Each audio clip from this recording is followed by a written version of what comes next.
Russian President Vladimir Putin has formally asked the country's constitutional court if it is legal for him to change the constitution, the Kremlin said on Saturday, a move that could allow him to remain in power until 2036.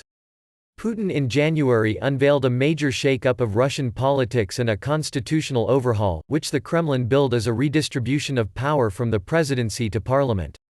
But Putin, 67, who has dominated Russia's political landscape for 2 decades as either president or prime minister, made a dramatic appearance in parliament on Tuesday to back a new amendment that would allow him to ignore a current constitutional ban on him running again in 2024. His intervention raised the prospect of him serving another 2 6-year consecutive terms after 2024, though the Kremlin points out that Putin has not yet said whether he will run again in 2024.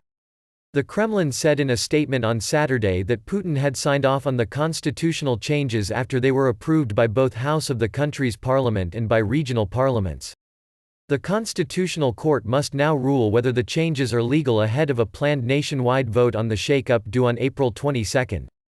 OVD Info, a monitoring group, said that police had detained around 50 people in Moscow on Saturday protesting against Putin's plan to change the constitution. Footage showed riot police bundling protesters into buses near the headquarters of the FSB security service in central Moscow. They had been lining up to take turns to hold single-person protest pickets.